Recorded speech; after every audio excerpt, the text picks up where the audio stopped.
শান্তি 18th জানুয়ারি 1971। আজকের মুরলির সার अव्यक्त स्थिति द्वारा सेवा। आवाज़ से परे रहने का अभ्यास बहुत आवश्यक है। आवाज़ में आकर जो आत्माओं की सेवा करते हो उससे अधिक आवाज़ से परे स्थिति में स्थित होकर सेवा करने से सेवा का प्रत्यक्ष प्रमाण देख सकेंगे। तो बाबा बोलছেন আমরা বাণীর দ্বারা যতটা আত্মাদের সেবা করতে পারি, বাণীর ঊর্ধ্বে গিয়ে অর্থাৎ সাইলেন্সে থেকে সেই সাইলেন্ট স্থিতির দ্বারা, সেই সাইলেন্সের দ্বারা, অব্যক্ত স্থিতির দ্বারা তার থেকে বেশি সেবা করতে পারব।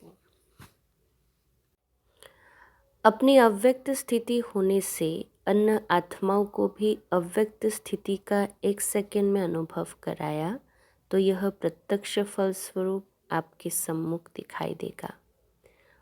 আমরা নিজেরা অব্যক্ত স্থিতিতে থাকলে অন্যরাও সেই অব্যক্ত স্থিতির অনুভব করতে পারবে।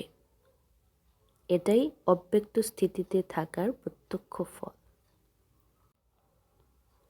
आवाज़ से परे स्थिति में स्थित हो फिर आवाज़ में आने से ये आवाज़ नहीं लगेगा।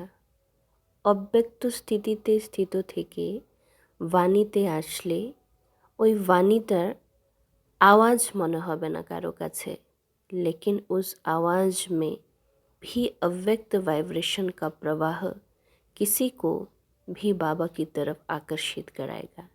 কিন্তু অব্যক্ত স্থিতিতে থেকে যখন আমরা কোনো বাণী বলবো সেই বাণীর মধ্যেও অব্যক্ত ভাইব্রেশন থাকার কারণে সেই ভাইব্রেশন যে কোনো আত্মাকে বাবার প্রতি আকর্ষিত করতে পারবে। वो आवाज़ सुनते हुए उन्हों को आपकी अव्यक्त स्थिति का अनुभव होने लगेगा। আমার বাণীও সে শুনবে, কিন্তু আমার বাণীর মধ্যে সে একটা অব্যক্ত স্থিতিরও অনুভব করতে পারবে। আমার বাণীর দ্বারা একটা অব্যক্ত স্থিতি, একটা অশারীরিক স্থিতিকে আত্মিক একটা অনুভব সে আত্মা করতে পারবে। जैसे इस साकार सृष्टि में छोटे बच्चों को लोरी देते हैं, यह भी आवाज़ होता है, लेकिन यह आवाज़ से परे ले जाने का साधन होता है। ऐसे ही अव्यक्त स्थिति में स्थित होकर आवाज़ में आओ तो आवाज़ से परे स्थिति का अनुभव करा सकते हो। যেমন করে এই লৌকিক দুনিয়ায় ছোট বাচ্চাদেরকে শোয়ার সময় লোরি শোনানো হয়, তো সেই লোরিও তো এক প্রকারের আওয়াজ, তাই না?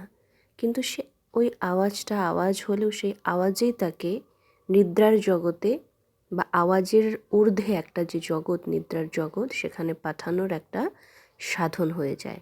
তো সেরকমই আমরাও যদি অব্যক্ত স্থিতিতে থাকি, তো তাহলে অব্যক্ত স্থিতিতে থেকে আমরা যা বলবো সেটা আওয়াজের ফর্মে হলেও কিন্তু সেই আওয়াজের দ্বারাও মানুষ অব্যক্ত একটা वाइब्रेशन के फील करते पारबे, अनुभव करते पारबे। 1 सेकंड की अव्यक्त स्थिति का अनुभव आत्माओं को अविनाशी संबंध में जोड़ सकता है। तो एरकम अव्यक्त स्थितिते थेके 1 सेकेंडও যদি আমরা কাউকে একটা আত্মিক স্থিতির বা আত্মিক অনুভূতির অনুভব করাতে পারি, তাহলে সেই আত্মা পরমাত্মার সাথে अविनाशी একটা সম্বন্ধে जुड़े যেতে পারে। ऐसा अटूट संबंध जुड़ जाता है जो माया भी उस अनुभवी आत्मा को हिला नहीं सकता। এরকম একটা অব্যক্ত স্থিতির দ্বারা আত্মার সাথে পরমাত্মার যে সম্পর্ক বা সম্বন্ধ জুড়ে যায়, ওই সম্পর্কটা এতটাই অটুট হয় যে কোনো মায়া, কোনো পরিস্থিতি ওই অনুভব করা আত্মাকে कखनो डिस्ट्रैक्ट करते पारे ना। सिर्फ आवाज़ द्वारा प्रभावित हुई आत्माएं अनेक आवाज़ सुनने से आवागमन में आ जाती है, लेकिन अव्यक्त स्थिति में स्थित हुए आवाज़ द्वारा अनुभवी आत्माएं आवागमन से छूट जाते हैं। तो কাউকে আমরা কোনো কিছু জ্ঞান বিন্দু শোনালাম, তাতে প্রভাবিত হয়ে কোনো আত্মা আবাগমনে আসতে পারে, মানে ভালো লাগলো সে আসলো, কিন্তু কোনো পরিস্থিতি হলে সে চলেও যায়। কিন্তু অব্যক্ত স্থিতির দ্বারা যখন আমরা কাউকে অনুভব করি, অব্যক্ত স্থিতিতে থেকে যে কথাগুলো বলা হয়েছে ওই কথাগুলো শুনে, কথা শোনার সাথে সাথে যেহেতু তার একটা অব্যক্ত ফিলিং, অনুভূতি হতে থাকে, আর সেই অনুভবের আধারে, সেই অনুভূতির জন্য যখন কেউ বাবার সাথে জুড়ে, তখন সেই জুড়াটাকে কেউ কিন্তু কোনোভাবেই ওটাকে হিলাতে পারে না বা সেটাকে কিন্তু খণ্ডন করতে পারবে না। সেই আত্মা সবসময় কিন্তু বাবার কাছে থাকবে, বাবার পাক্কা বাচ্চা হয়ে যাবে। ऐसे आत्मा के ऊपर किसी भी रूप का प्रभाव नहीं पड़ सकता।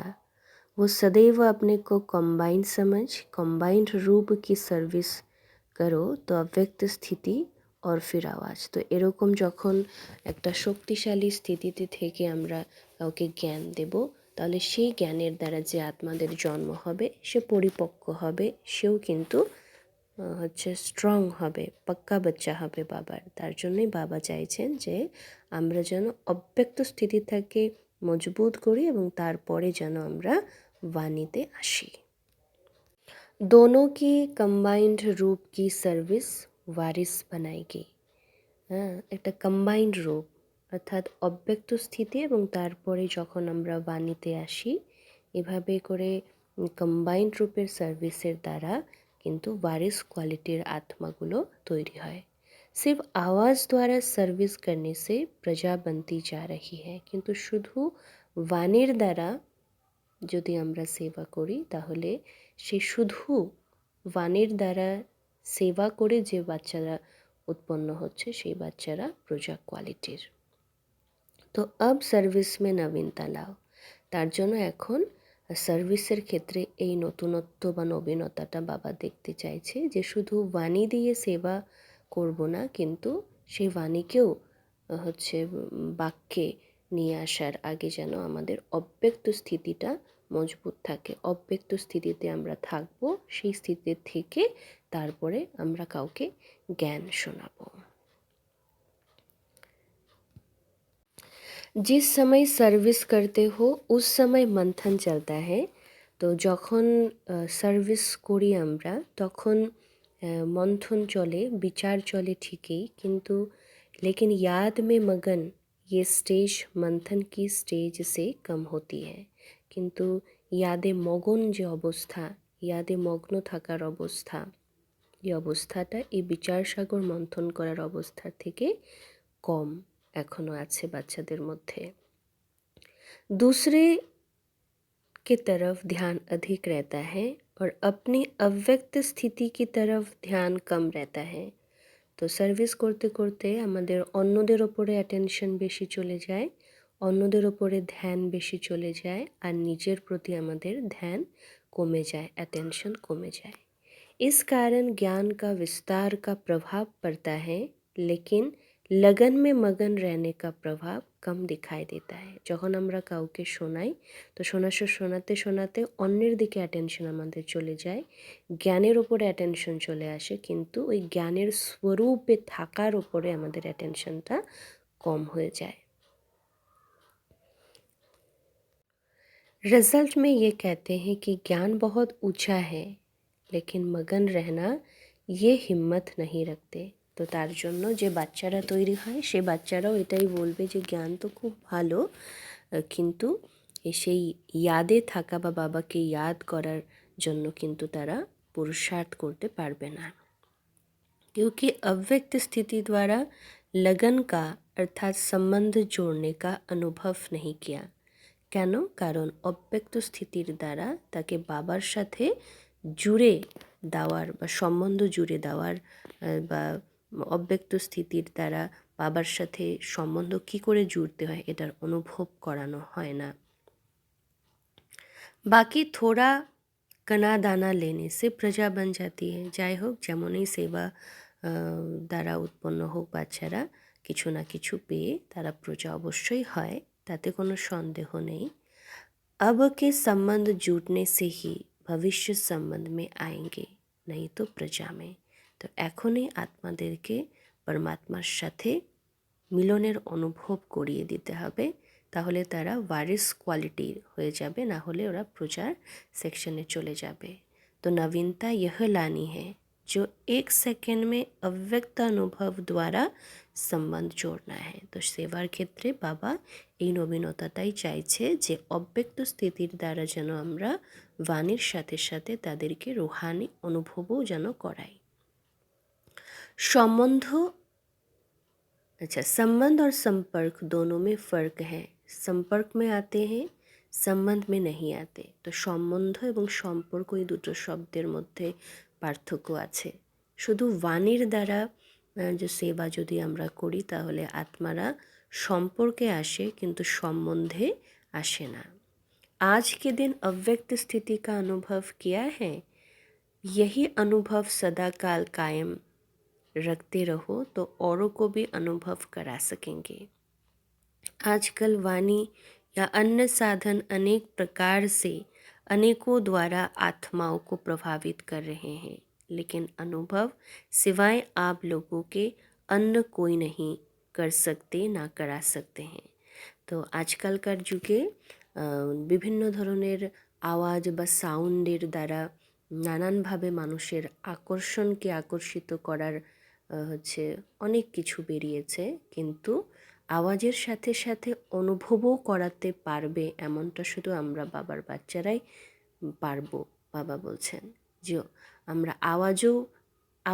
আওয়াজের দ্বারাও আমরা জ্ঞানকে শোনাবো এবং সেই জ্ঞান শোনানোর মধ্যে সাথে সাথে অনুভূতি করাতে পারবে এমন আমরা বাবার বাচ্চারাই করতে পারবে। लेकिन अनुभव के सिवाय आप लोगों के अन्य कोई, ये अनुभव सिवाय आप लोगों के अन्य कोई नहीं करा सकते। সাউন্ডের সাথে সাথে আওয়াজের সাথে সাথে অনুভূতি করানো এটা বাবার বাচ্চাদের ছাড়া অন্য আর কেউ করতে পারবে না। इसलिए आज के समय में ये अनुभव कराने की आवश्यकता है। তার জন্য এখন জ্ঞানের সাথে সাথে অনুভব করানো কিন্তু অত্যন্ত প্রয়োজন। सभी के अंदर अभिलाषा भी है, थोड़े समय में अनुभव करने के इच्छुक है, सुनने के इच्छुक नहीं है। अनुभव में स्थित रहे अनुभव कराओ। শুনে শুনে অ্যাকচুয়ালি এখন আত্মারা ফেড আপ হয়ে গেছে। এখন আত্মারা যেটা চাচ্ছে সেটা হলো পিওর অনুভূতি। তো অনুভবে স্থিত হয়ে সকলকে রুহানি অনুভব করাতে থাকো। सभी का स्नेह वतन में मिला, सुनाया था 3 प्रकार की याद और स्नेह वतन में पहुँची। তো বাবার কাছে 3 প্রকারের ইয়াদ এবং স্নেহ পৌঁছেছে। 3 প্রকার সেই বাচ্চারা কীরকম? वियोगी, योगी और स्नेही। तीनों ही रूप का यादगार बाप दादा, याद प्यार बाप दादा को मिला। रिवाइज कोर्स के वर्ष भी समाप्त होते जा रहे हैं। वर्ष समाप्त होने से स्टूडेंट को अपनी रिज़ल्ट निकालनी होती है। तो इस रिज़ल्ट में हर एक को अपनी कौन सी रिज़ल्ट निकालनी है, इसकी मुख्य 4 बातें सामने रखनी है। तो रिविजन कोर्सও কিন্তু সমাপ্তির দিকে। তো এবার রিভিশন কোর্স যখন সমাপ্ত হয়ে যায় তখন কিন্তু রেজাল্ট আউট হওয়ার সময় হয়ে যায় পরীক্ষা হয়ে। তো এই সময় আমাদের 4টা কথা কিন্তু 4টা ব্যাপার খুব ধ্যান বা অ্যাটেনশনে রাখতে হবে। সেটা কি? एक, अपने में सर्व प्रकार की श्रेष्ठता कितनी है।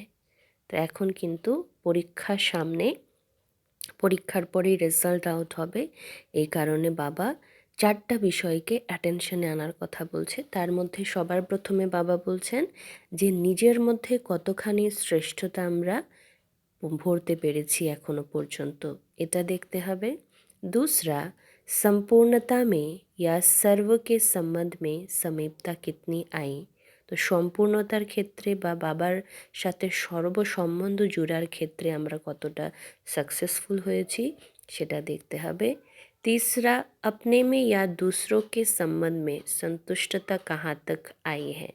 তো বাবা বলছেন যে এই যে বাবা 3 সার্টিফিকেটের কথা বলেন যে নিজের পুরুষার্থের দ্বারা নিজে সন্তুষ্ট, তো কতটা সন্তুষ্ট আমি নিজের পুরুষার্থের দ্বারা, বাবা কতটা সন্তুষ্ট, ব্রাহ্মণ পরিবার কতটা সন্তুষ্ট, এগুলো একটু চেকিং করে নেওয়ার কথা বলছেন বাবা। और चौथा अपने में शूरवीरता कहाँ तक आई, তো নিজের মধ্যে शूरवीरता কতখানি এসেছে, हिम्मत কতখানি এসেছে, ये 4 बातें अपने में चेक करनी है।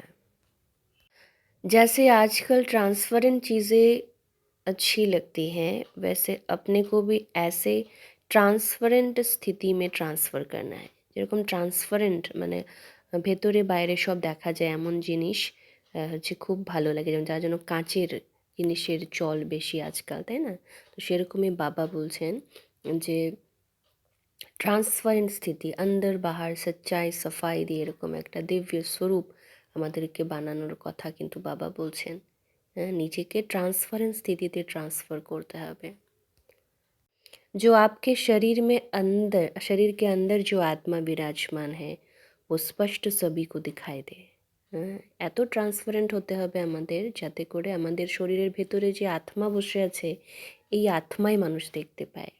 এতটা ট্রান্সপারেন্ট, এতটা আত্মিক স্থিতিকে পাক্কা করার কথা বাবা বলছেন। आपका आत्मिक स्वरूप उनको अपने आत्मिक स्वरूप का साक्षात्कार कराए। আমাদের আত্মিক স্বরূপ এতটা পাওয়ারফুল হবে যে আমাদের আত্মিক স্বরূপ তাদেরকে তাদের আত্মিক স্বরূপের সাক্ষাৎকার জন্য করাতে পারে। इसको ही कहते हैं अव्यक्त या आत्मिक स्थिति का अनुभव कराना। এটাকেই বলা হয় অব্যক্ত স্থিতির দ্বারা সেবা, মানে নিজেও আত্মিক স্থিতিতে থাকবো এবং আত্মিক স্থিতির দ্বারা অন্যকেও তার আত্মিক স্থিতির অনুভূতি করানো। এইভাবে অব্যক্ত স্থিতির দ্বারা আমাদের সেবা করতে হবে। আচ্ছা, ওম শান্তি।